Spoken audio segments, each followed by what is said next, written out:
Wake up, America. When I show you the top 5 holders in Bitcoin, I hope that you will see with discernment the trend that I've been trying to show over the past 4 years. I've always had a narrative around Bitcoin since 2009's inception, around bricks being created. And around July 2023, I decided to get into Bitcoin. Wish I would have got in a lot earlier because I stopped becoming tribal. I stopped focusing on one asset class and I pulled myself to a 30,000 foot overview. And I started to see the system for what it truly, truly is. And when you start to see who the top 5 holders are in Bitcoin, remember, they told us to look this way. They told us it was used for money laundering. They told us it was a pet rock. And some of the very people who told us this are now the largest holders in the world. We went from Bitcoin is decentralized, everybody running from it, to have their own system, to President Trump, Cynthia Loomis, RFK at the Bitcoin conference. And everybody's like, pull it underneath. Yeah. It flipped. The Trojan horse is here. So either some of them created it, not them, but someone created it to change the system, or you can't beat it, join it. It's one of the two. It's either somebody created it, Satoshi Nakamoto, who we still don't know who it is, and they couldn't beat it, so they joined it, and they joined it in a big way, and they're about to control the supply, or they created it because they knew we were heading into a sovereign debt crisis, and now Bitcoin can solve that sovereign debt crisis. So I'm just going to show you the facts, figures, numbers, logic. So my emotions are out of this game. I am making decisions based on facts, figures, numbers, logic, staying out of tribalism. I look at them as investments, doesn't control my emotions. If XRP comes slamming down, I buy more. If it goes up, I sell profits. If Bitcoin comes slamming down, I'm holding it and buying more. If it goes up, I'm holding it forever. I'm holding it as gold. Very simple. And some people saying Bitcoin's going to go away. It ain't going nowhere when I show you this stuff. Bitcoin is the new gold. Look at the CFTC website. Jerome Powell just said that it is not challenging the US dollar. It is challenging gold. It's a threat to gold. It's not a threat to the US dollar. I don't know anybody that's going to be transacting in Bitcoin. That makes no sense. XRP, XLM. So they're two different worlds. You got a store of value and you got payment mechanisms. Two different worlds. Okay. So you want to ask yourself, it's not what should I invest in? It's why are you investing? That's the most important part. And on the back end of every video, I'm going to share with you exactly what I'm doing. Okay. So the first thing I'm going to show you here is this gentleman was on Tucker Carlson. I highly recommend you go watch this whole interview. It's on his YouTube channel and on Twitter.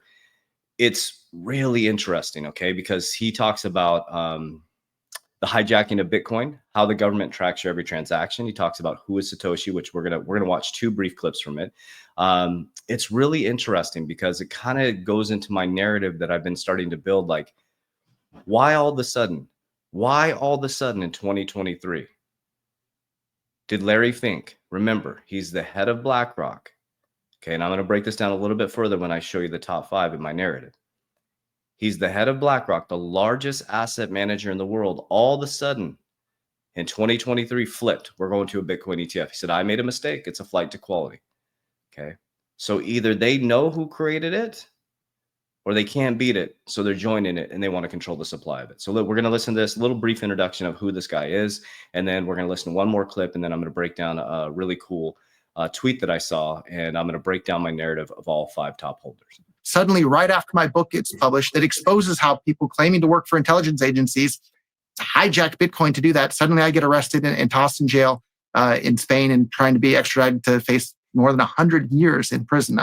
I'm 45 today. I think my odds of being alive with conventional technology in 109 years from now aren't looking too good. So effectively, to die in prison is what they want because they're so upset about the things I've been saying and the way I've been promoting cryptocurrency around the world. As the founder of Bitcoin.com, co-founder of Xrp and Blockchain.com and a bunch of other companies, I literally seeded the entire first generation of cryptocurrency companies. And so they're furious at me for trying to have something that can compete with the US dollar as the world's medium of exchange and currency.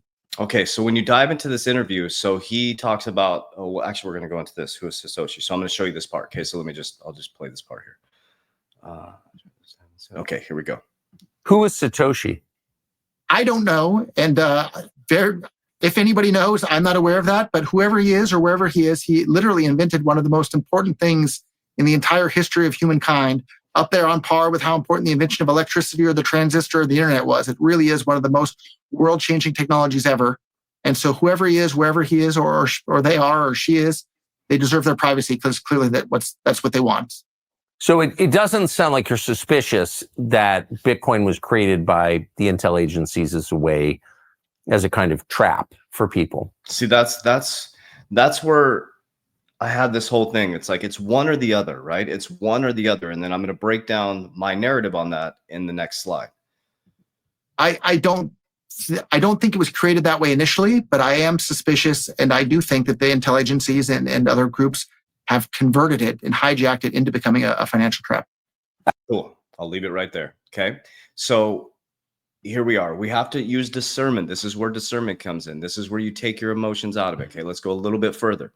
Okay. Now here is Eric Trump. He says, think to have a president for the first time who's committed to making America the crypto capital of the world. So all of a sudden, guys, Trump flipped pro crypto. I mean, it was just like he didn't really believe in it, and then all of a sudden, it's all pro crypto.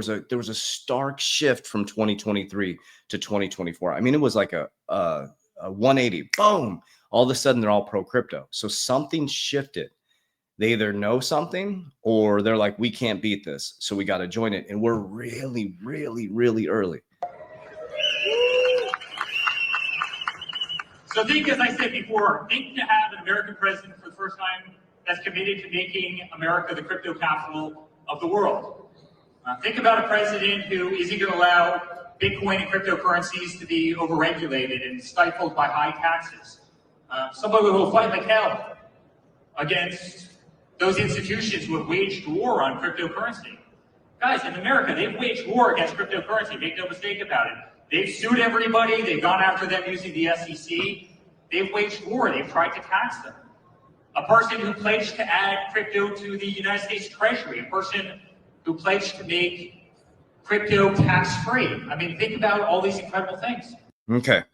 So he's pledged to make crypto tax-free, pull it underneath the treasury, which again is going to make your Bitcoin way more valuable, right? Think store of value, store of value, store of value. I'm never going to transact in my Bitcoin. It doesn't make any sense, right? It wouldn't make any sense to do any, I'm not saying I would never transact, that'd be a lie. But what I'm saying is I'm using it as a store of value, right? In the future, I would rather borrow against the asset tax-free. If they take out taxes, that changes the whole game. Okay, so let's go into this tweet that I saw, and I want to give credit where credit is due. Let me see if you guys can see my screen. I'm in a little pseudo studio in a different area. This is by X at Crypto Crunch app. So if you want to find this tweet, it's at X at Crypto Crunch, like Captain Crunch app, APP. Okay, so I saw this. Kudos to, am I sharing the right tab here? There we go.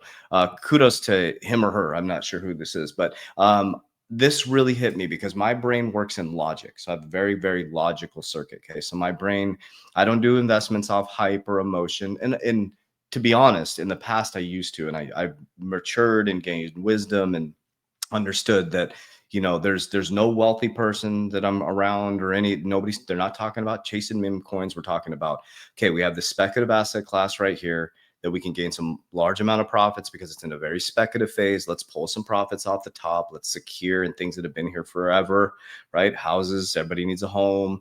We got insurance, been around since the Roman days. We're investing in companies, cash generating assets. Then we just repeat the process, right? We're very strategic on our portfolios. We pick our plan, we stick to it. Go back and listen to my narrative since 2020. It hasn't changed. I talk about the same things over and over again. If I add something, I talk about that same thing, right? I don't jump from asset class to asset. I'm not constantly changing my narrative. That's super important. So when I speak of this stuff, I'm speaking from logic, and I want you to logically look at this, okay? So that gentleman that was interviewed by Tucker Carlson, right, found that Bitcoin was something that was this decentralized currency that could have been used all over the world. And he said, he doesn't know. Like he said, I don't know who created it. And I don't know if it's been hijacked. I'm not too sure. Nobody knows. Okay. So that's the first part I want you to just take your bias lens off and just look from a logical circuit and look at the top 5 holders here. Okay. The United States government is number 5. Okay. Grayscale, number 4.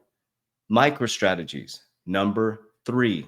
BlackRock, the largest asset manager in the world, is number 4. And Satoshi Nakamoto is number 1. So these 5 people basically are the controllers of Bitcoin. So you got Larry Fink. Okay, let's walk through all these. Satoshi, we don't know who that is. Okay, think about this. So you got Larry Fink, MicroStrategies, and Grayscale. Let's take out the United States government for just a moment, okay? No, let's put them in this bucket that I'm going to talk about. They're going to go all in on something where you have no idea who it is. It's either you don't have any idea who it is, and you're like, we can't beat this, we're going to join it and control the supply, or it's we know who this is. It was created by somebody we know to fix the sovereign debt crisis and bring us into the age of Aquarius, currency, ripple effect, right, into the new era of finances. It's one of the two, or it's both, right? Because you got Larry Fink, the largest asset manager in the largest asset manager in the world. Remember, Larry Fink is on the board of trustees for the World Economic Forum.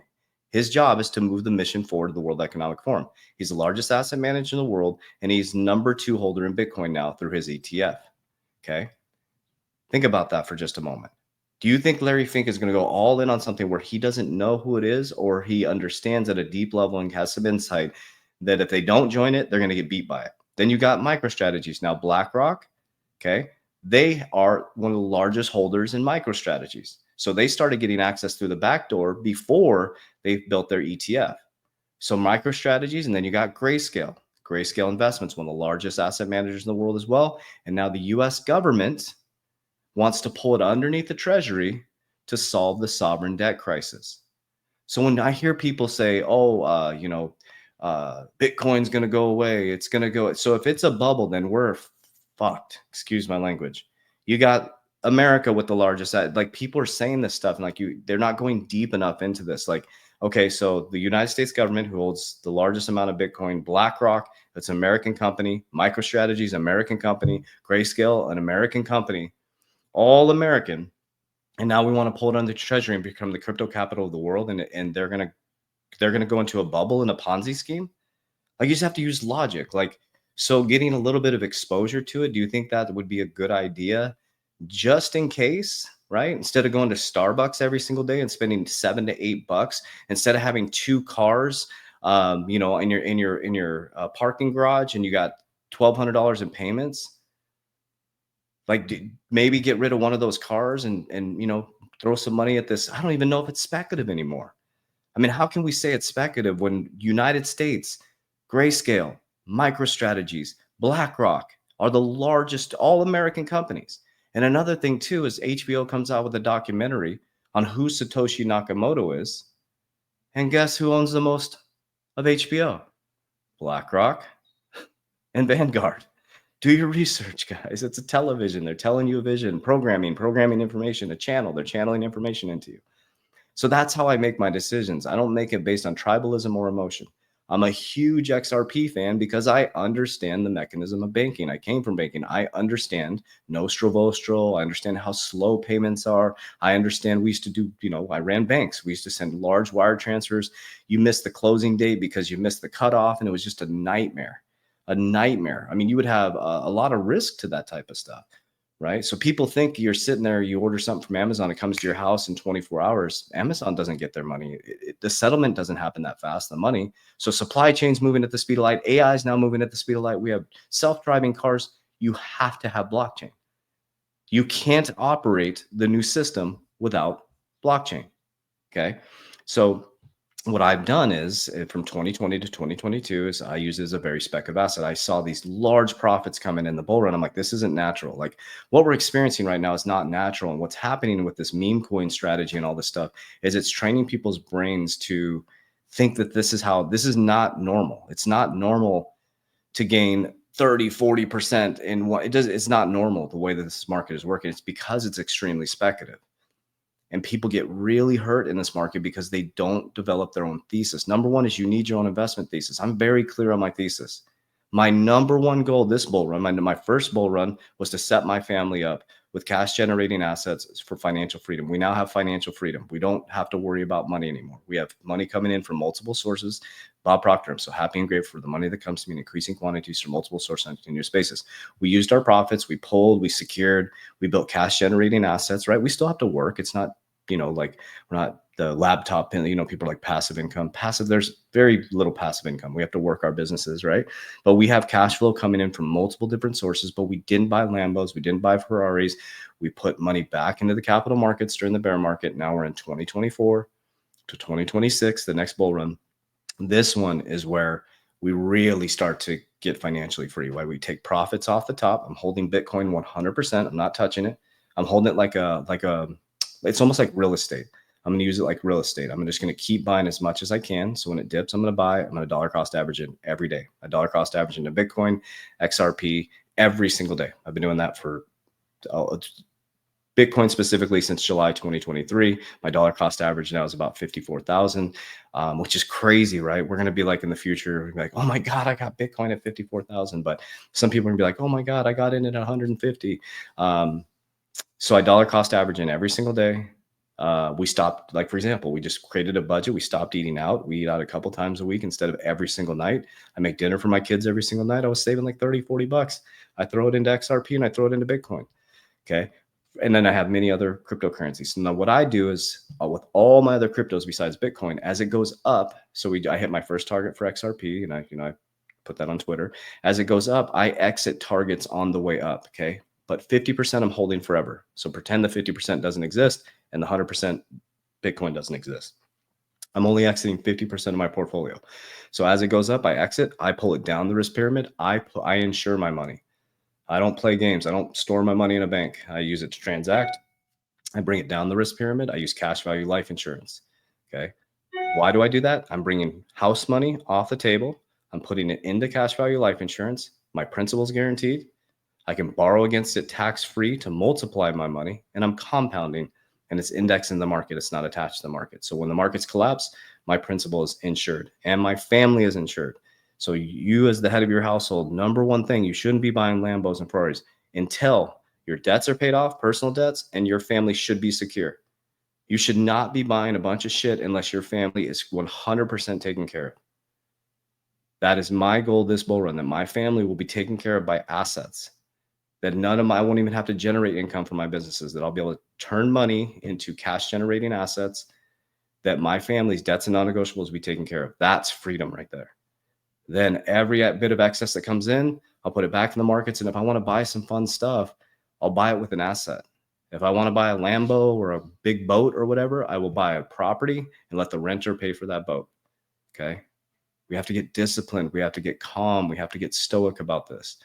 And I do this over and over and over again. Okay. Get out of these hype trains. Don't ask yourself, what should I invest in? It's why are you investing it? What is your thesis? What is your plan? What are your goals? Okay. So I get off my soapbox. Appreciate you guys. I love you guys. Big warning. I put it on every single video. I will never DM you proactively. That is not me communicating with you in WhatsApp or Telegram or Instagram proactively. Okay. We will respond back to you. We're not on WhatsApp. We're not on Telegram.